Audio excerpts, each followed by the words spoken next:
नमस्कार सभी को, स्वागत है कक्षा 12 की हिस्ट्री की ऑनलाइन क्लास के अंदर। हिस्ट्री में चौथा पार्ट पढ़ रहे हैं और चौथे पार्ट का अंतिम बिंदु है अरब आक्रमण। अरब आक्रमण से पहले हमने पढ़ा था कि अरबों ने भारत पर आक्रमण किस उद्देश्य को लेकर किया था या कौन से कारण थे जिसके कारण अरबों ने भारत के ऊपर आक्रमण किया था। तो हमने 3 पॉइंट पढ़े थे। साम्राज्य विस्तार की भावना, दूसरा इस्लाम या मजहबी भावना से प्रेरित होकर जो है इस्लाम को फैलाना या इस्लाम धर्म का प्रचार प्रसार करना, और तीसरा था भारत की धन संपदा को प्राप्त करना। ठीक है, तो इन 3 उद्देश्यों से जो है अरबों ने भारत पर आक्रमण किया। अब हम समझते हैं अरब आक्रमण और दाहिर सैन्य। ठीक है, देखिए अगर हम अरब आक्रमण को समझते हैं तो ये भारत है हमारा। ठीक है, और भारत को अगर हम देखें तो ये हमारा भारत है और ये है पाकिस्तान का पोर्शन। ठीक है, हालांकि देखा जाए तो ये पाकिस्तान उस समय जब अरबों ने भारत पर आक्रमण किया था ये भारत का ही हिस्सा था या ये भारत है। ठीक है, अब यहाँ पे अफगानिस्तान आता है, इसका भी काफी हिस्सा है, कुछ जो है भारत के क्षेत्र में ही आता था। अब यहाँ पर प्रदेश अगर हम देखें तो यहाँ आता है ईरान, इसके पास ही आ जाता है इराक। ठीक है, यहाँ पर आ जाता है अरब कंट्रीज, अरब देश। तो अरबों ने भारत पर आक्रमण किया तो ये सारा क्षेत्र अरबों के अधीन था ही, और इसके साथ ही अरबों ने अन्य प्रदेशों को जीता। अब अरब भारत में किस तरीके से आए हैं, किस रास्ते से आए, तो ये रास्ता अगर हम देखें तो ईरान से इन्होंने इस एरिया के ऊपर, सिंध प्रदेश के ऊपर है वो अरबों का पहला आक्रमण माना जाता है। तो अब थोड़ा सा हम समझते हैं कि क्या सिचुएशन रही। तो देखिए हम अरब आक्रमण को समझ रहे हैं और 632 में मोहम्मद पैगंबर की मृत्यु हो गई। मोहम्मद पैगंबर जो इस्लामिक गुरु माने जाते हैं, जिसने इस्लाम की स्थापना की थी, और 632 में इनकी मृत्यु हो गई। 632 के बाद जो है भारत पर अरबी आक्रमण का सिलसिला है वो प्रारंभ हो गया। उससे पहले जो है मोहम्मद पैगंबर ने अपना जो साम्राज्य विस्तार किया था वो वहीं के क्षेत्रों के आसपास था, लेकिन मोहम्मद पैगंबर की मृत्यु के बाद है अरब आक्रमण का सिलसिला है वो भारत की तरफ बढ़ा या साम्राज्य विस्तार की भावना और ज्यादा प्रबल हो गई, और इसके चलते उन्होंने भारत की तरफ भी आक्रमण किया। अगर हम कंडीशन को समझें तो देखिए कि 632 में पैगंबर मोहम्मद की मृत्यु हुई और 636 में मुंबई के थाना नामक स्थान के ऊपर अरबों ने आक्रमण किया। ठीक है, पहला आक्रमण किया, अगर यहाँ देखिए तो 636 में। अब यहाँ पर जो आक्रमण किया है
वलीद, उस समय का खलीफा जिसका नाम था वलीद, उस खलीफा को जो भारत का सिंहल द्वीप अर्थात भारत के नीचे का जो देश है श्रीलंका, तो सिंहल द्वीप से जो है यहाँ से एक जहाज है वो जा रहा था। वो जा पा रहा था, वो खलीफा के पास जा रहा था। सिंहल से ये जहाज है वो विभिन्न प्रकार की सामग्री को लेकर, बहुमूल्य सामग्री को लेकर ये जहाज है वो इधर खलीफा के लिए सामान ले जा रहा था, विभिन्न प्रकार की सामग्री को लेकर जा रहा था। लेकिन यहाँ पे कंडीशन क्या होती है कि जब ये जहाज यहाँ पे बढ़ रहा था, उस दौरान जब ये सिंध प्रदेश के कराची के क्षेत्र में पहुंचा और यहाँ कराची के क्षेत्र में यहाँ पर विभिन्न प्रकार के कबीलाई संगठन रहते थे, कबीलाई समूह रहते थे। और इस कबीलाई समूह ने क्या किया, उस समय आम घटना थी कि समुद्री डाकुओं के द्वारा अक्सर जहाजों को लूट लिया जाता था। तो यहाँ पर कुछ कबीलाई समूहों ने इस सिंहल द्वीप से तुर्किस्तान की तरफ जाने वाले या ईरान इराक की तरफ जाने वाले, खलीफा की तरफ जाने वाले जहाज को लूट लिया। अब जब जहाज को लूट लिया और ऐसी स्थिति में खलीफा को जब इसकी खबर पड़ी या खलीफा को जब इसका समाचार पहुंचा तो खलीफा नाराज हुआ और खलीफा ने वापस जो सिंध का शासक था दाहिर सैन, दरअसल ये इलाका है वो दाहिर सैन के अंडर में था, तो सिंध के शासक दाहिर सैन के पास जवाब मांगा कि इस जहाज को क्यों लूटा गया। तब दाहिर सैन ने किसी प्रकार का स्पष्टीकरण नहीं दे पाया,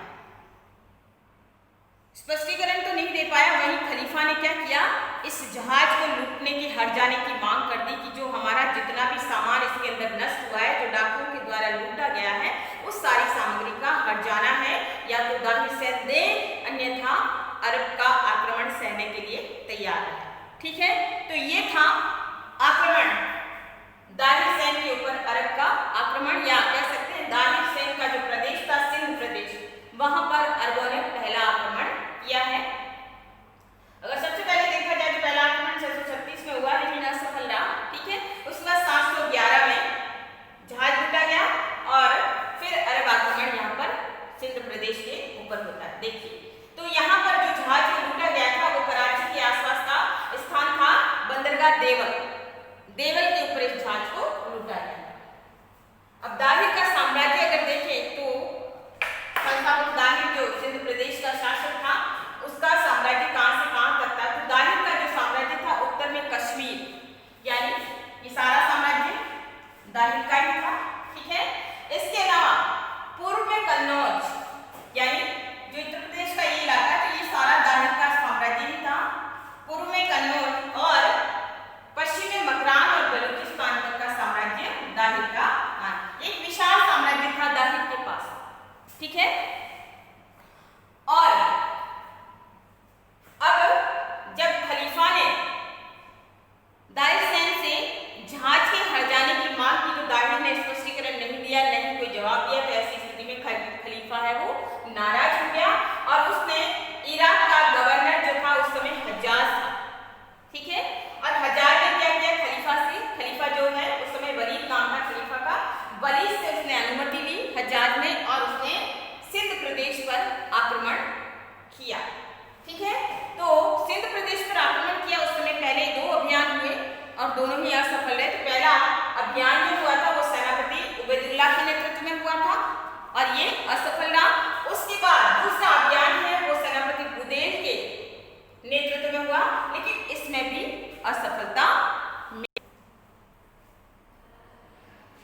हज्जाज ने 2 सेनापतियों को भेजा था, उबैदुल्लाह और बुदेल, लेकिन उनको सफलता हाथ नहीं मिली। उसके बाद क्या किया, हज्जाज ने अपने चचेरे भाई व दामाद, दोनों ही रिश्ते थे उसके साथ, दामाद जिसकी उम्र थी 17 वर्ष और उसका नाम था मोहम्मद बिन कासिम। पूरा नाम क्या है, मोहम्मद बिन कासिम।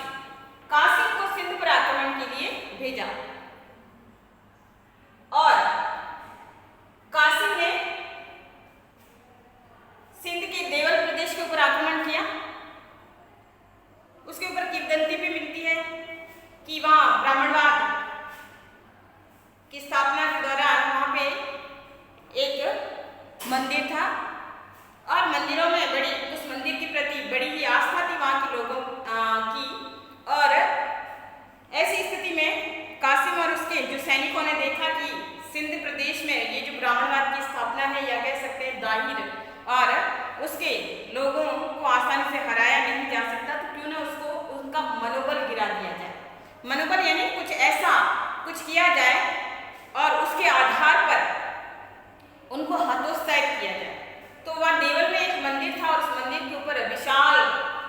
ध्वजा लगी हुई थी।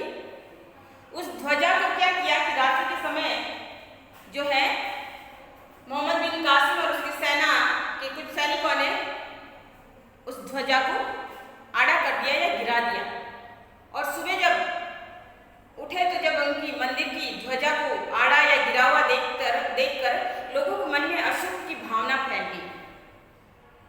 अशुभता की भावना से उनको ये लगा कि अब तो कहीं ना कहीं हमारे ऊपर जो सिंध प्रदेश के ऊपर जो आक्रमण हो रहा है या आरबी आक्रमण हो रहा है, तो कहीं ना कहीं देवी या देवता ने हमें इस रूप में बता दिया कि अब हमारी हार निश्चित है। तो ये भी कभी कभी ऐसे घटनाक्रम भी लोगों की मनस्थिति को या मनोबल को गिरा देते हैं, क्योंकि हम शुभ और अशुभ को बहुत मानते हैं। ठीक है, तो यहाँ पर अब क्या किया, इसके कारण इनका मनोबल गिरा और फिर जो है मोहम्मद बिन कासिम और उसके सैनिकों ने देवल के ऊपर अपना आक्रमण किया।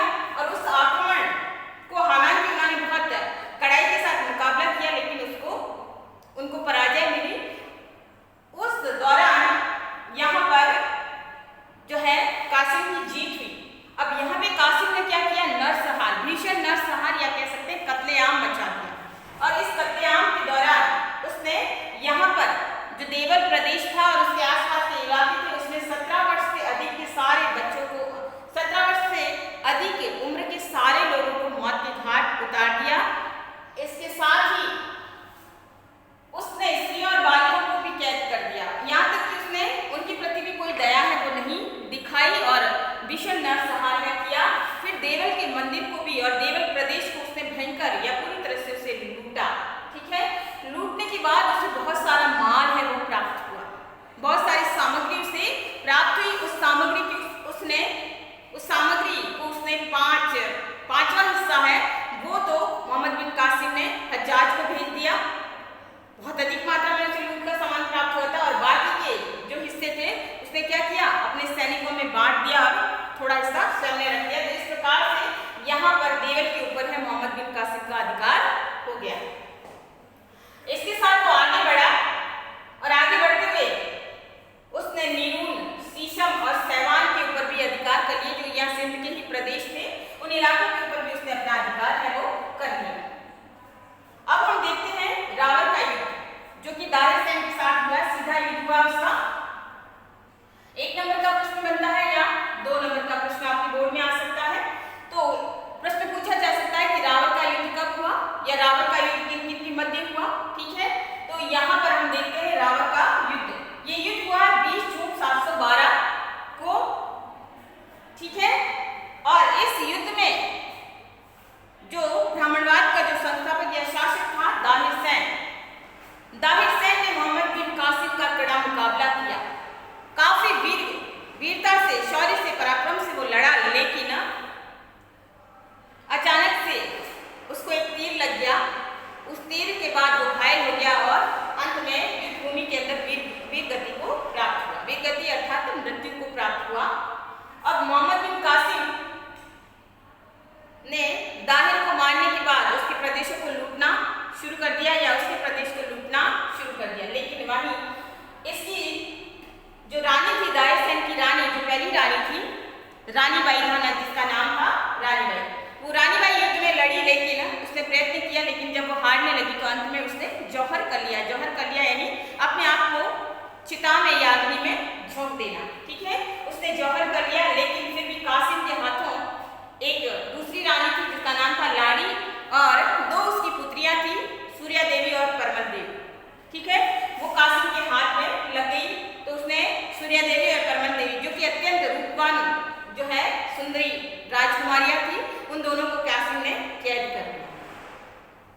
अब आगे की स्थिति को हम समझते हैं कि उसके बाद इनको तो कैद कर लिया, वहीं वो आगे के प्रदेशों के ऊपर अधिकार करता हुआ आगे बढ़ा और उसने मुल्तान के ऊपर भी आक्रमण कर दिया। मुल्तान के साथ ही उसने जो है सिंध की राजधानी थी जिसका नाम था आरोर या जो है आलोर, उसके ऊपर भी उसने अधिकार कर दिया। अब मुल्तान के ऊपर अधिकार करने के बाद उसने मुल्तान और उसके आसपास के इलाकों को भी भयंकर रूप में लूटा या काफी मात्रा में इसको लूटा। और लूटने के बाद यहाँ पर जो है मोहम्मद बिन कासिम और उसके सैनिकों को भारी मात्रा में सोना प्राप्त हुआ। लूट में उसे बहुत अधिक मात्रा में स्वर्ण मिला और इसके बाद यहाँ पर जो मुल्तान का नाम उसने बदलकर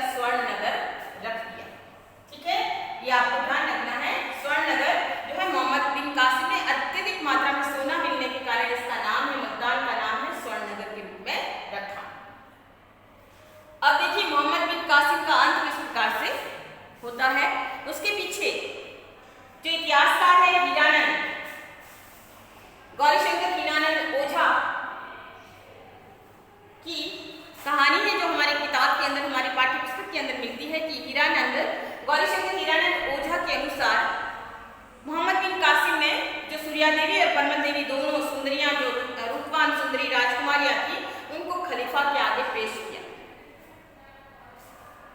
खलीफा जो उनका धार्मिक गुरु या राजनीतिक गुरु या इस्लाम जगत का सबसे बड़ा व्यक्ति, ठीक है, जिसके जो कि समस्त इस्लामिक साम्राज्य का मालिक हुआ करता था, समस्त इस्लामिक साम्राज्य का शासक हुआ करता था खलीफा, ठीक है। उस खलीफा के दरबार में उन्हें भेजा सूर्या देवी और परमल देवी। अब सूर्या देवी और परमल देवी के रूप और लावण्य को देखकर खलीफा है वो चकित रह गया और उसने खलीफा ने उनके सामने प्रेम प्रस्ताव रखा, लेकिन राजकुमारियां दोनों ही मोहम्मद बिन कासिम से अपना बदला लेना चाहती थी, क्योंकि मोहम्मद बिन कासिम ने उनके पिता की हत्या कर दी, उनकी माता को मौत की घाट उतारा, उनके पूरे साम्राज्य के ऊपर अधिकार कर लिया, ब्राह्मणवाद का अंत कर दिया। ऐसी स्थिति में उनके मन में, उन दोनों राजकुमारियों के मन में बहुत ज्यादा क्रोध था, मोहम्मद बिन कासिम के प्रति घृणा थी और उस घृणा को वो खलीफा के हाथों ही पूरा कर सकती थी। तो उन्होंने जैसे खलीफा ने उनके सामने प्रेम का प्रस्ताव रखा तो उन्होंने अपनी बात रखी कि हे खलीफा, हम आपके लायक नहीं हैं, बल्कि हमें तो यहाँ लाने से पूर्व ही मोहम्मद बिन कासिम ने हमारा कौमार्य भंग कर दिया, अर्थात हमारे शरीर को छू लिया है, ठीक है। और ऐसी स्थिति में खलीफा है वो नाराज हो जाता है, उसका गुस्सा बढ़ जाता है मोहम्मद बिन कासिम को, और उसने मोहम्मद बिन कासिम को आज्ञप्ति भेजता है या उसे आज्ञा पत्र में अपने सैनिकों को आज्ञा देता है कि किसी भी रूप में मोहम्मद बिन कासिम को पकड़ो और उसे बैल के खाल में सिलवा कर मेरे दरबार में प्रस्तुत किया जाए। आज्ञा का उसी समय पालन हुआ, ठीक है। और मोहम्मद बिन कासिम को उस समय सजा यही होती थी कि जैसे मरे हुए बैल की चमड़े में जो खाल में है सिलवा देना, जिंदा जलवा देना और कई प्रकार की सजाएं होती थी। तो ऐसे में खलीफा ने ये सजा है मोहम्मद बिन कासिम के लिए मुकर्रर की और ऐसे में उसके सैनिकों ने मोहम्मद बिन कासिम को पकड़ा और उसे जिंदा बैल की खाल के अंदर ही जिंदा जो है सिलवा दिया। 2-3 दिन के अंदर जो है मोहम्मद बिन कासिम की मृत्यु हो गई और फिर मोहम्मद बिन कासिम के शव को खलीफा के दरबार में पेश किया गया, वहां पे लाया गया और उन राजकुमारियों के सामने उस शव को दिखाया गया। उस शव को देखते ही दोनों ही राजकुमारियों के मुख पर एक कुटिल मुस्कान और एक आत्मसंतुष्टि का भाव है वो दिख गया और उन्होंने खलीफा के सामने सीधे तौर पे अपना जो है गुरूर है वो जाहिर किया और उन्होंने कहा कि खलीफा, ये मोहम्मद बिन कासिम है, इसने तो हमें छुआ भी नहीं था, इसने हमारा सतीत्व नष्ट नहीं किया, बल्कि हम इससे बदला लेना चाहते थे क्योंकि इसने ब्राह्मणवाद का अंत किया, इसने हमारे पिता, हमारे भाई, हमारे बंधुओं, हमारी प्रजाओं की हत्या की है और ऐसी स्थिति में इसका यही दंड मिलना उचित था। खलीफा ने जैसे ही ये सारी स्थिति को समझा, खलीफा ने क्या किया, दोनों राजकुमारियों को जिंदा है वो जलवा दिया या अर्थात मौत मुकर्रर की और इन दोनों राजकुमारियों को जिंदा जलवा दिया, ठीक है। तो ये स्टोरी है वो हमारी बुक के अंदर मिलती है जिसमें इसके इतिहासकार गौरीशंकर हीराचंद ओझा है वो इसकी पुष्टि करते हैं और इस स्टोरी को सही माना जा सकता है, ठीक है। तो ये कथा मिलती है। अब देखिए उधर मोहम्मद बिन कासिम जो सिंध का प्रदेश जो था भारत पर, ठीक है, सिंध का जो प्रदेश था जिसमें ये भारत का ये इलाका और इस प्रदेश के ऊपर जब ये इलाके के ऊपर आक्रमण करके जब मोहम्मद बिन कासिम है वो चला गया और वो खलीफा के वहां चला। अब यहाँ पर पुनः क्या हुआ कि 712 में रावण का युद्ध हुआ है और 2-3 साल के अंदर वो अपने अधिकारियों को नियुक्त करके यहाँ पर गया था, लेकिन यहाँ पर ब्राह्मणवाद का पुनर्जागरण हुआ। ब्राह्मणवाद यानी जो दाहिर का पुत्र था जिसका नाम था हुल्ली शाह, ठीक है, और वास्तविक नाम था जयसिंह, ठीक है। अब जयसिंह ने क्या किया, ब्राह्मणवाद का उदय किया और इसके साथ ही उसने यहाँ की जो अपने पिता का जो खोया हुआ साम्राज्य है उसे पुनः प्राप्त करने का प्रयास किया और इस प्रकार से उसने करने के बाद वो राजा बना और उसके ऊपर आसीन हुआ, या कह सकते हैं उसने वो शासक बन गया। और फिर अरबी साम्राज्य को उन्होंने उखाड़ फेंका सिंध प्रदेश के अंदर से। सिंध का जो क्षेत्र है वो ब्राह्मणवाद के वापस जो है कह सकते हैं कब्जे में आ गया, या उन्होंने उसके ऊपर पूरी तरह से अपना अधिकार है वो कर लिया।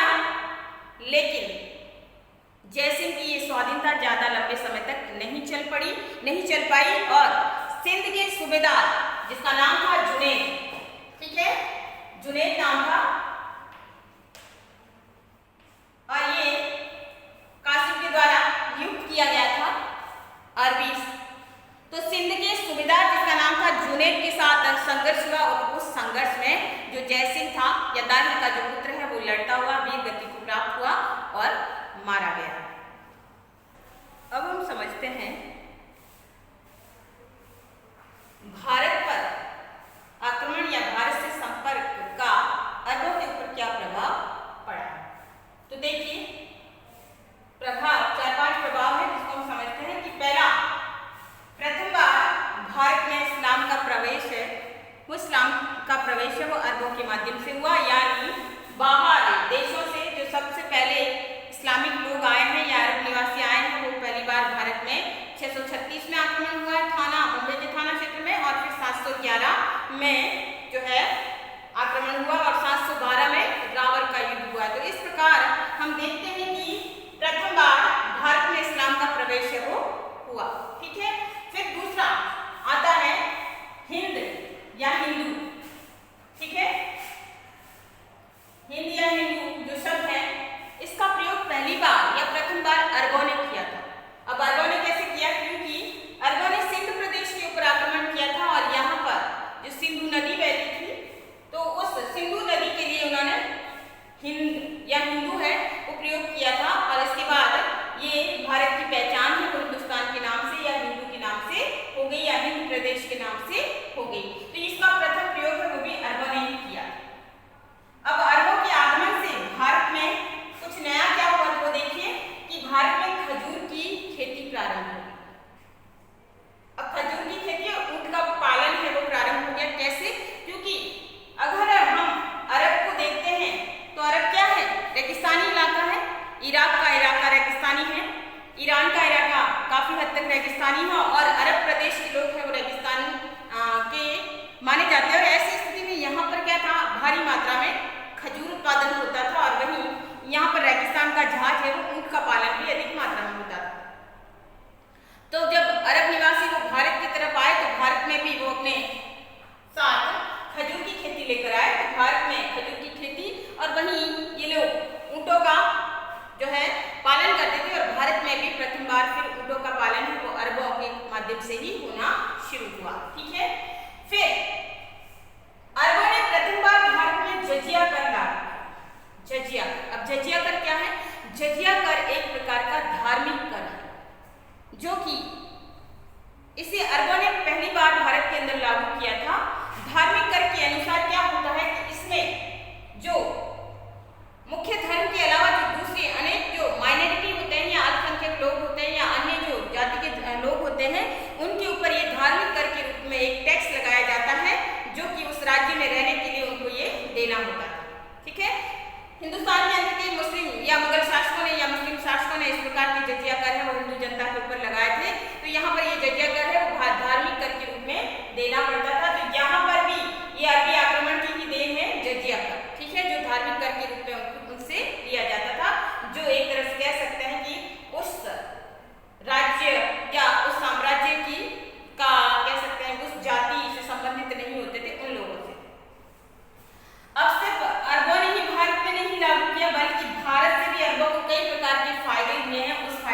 प्रचार भी इन्होंने कैसे किया कि ये अपने साथ सीख कर वो अपने देशों की तरफ गए। वहीं कई ग्रंथों का अनुवाद भी इन्होंने अरबी भाषा में कराया और इस प्रकार इनका अरबों का जो साम्राज्य है वो यूरोप तक फैला हुआ था। और इस आधार पर ये अपने साथ जो भारत की सभ्यता और संस्कृति अपने साथ लेकर गए थे, वहां से वो पश्चिम देशों की तरफ गए तो वहां पश्चिम देशों या यूरोप की तरफ भी इन्होंने भारतीय सभ्यता और संस्कृति को फैलाया। तो इस प्रकार से अरब आक्रमण के प्रभाव हम भारत में देख सकते हैं कि किस प्रकार से अरबों के माध्यम से जो भारतीय कला, भारतीय संस्कृति, भारतीय विज्ञान, भारतीय खगोल विज्ञान, भारतीय चिकित्सा, भारतीय साहित्य और अन्य कई चीजें हैं वो यूरोपियन देशों तक भी वो अरबों के माध्यम से ही भारत से बाहर पहुंची है। तो इसमें ये हमारे लिए ये उपयोगी था कि भारत देश का प्रचार प्रसार है वो यूरोप तक है, वो अरबों के माध्यम से ही शुरुआती दौर में हुआ था। तो ये था हमारा आज का टॉपिक कि अरब आक्रमण, उसके प्रभाव, दाहिर सैन का रावत का युद्ध, और नेक्स्ट हम अगले टॉपिक के अंदर पढ़ेंगे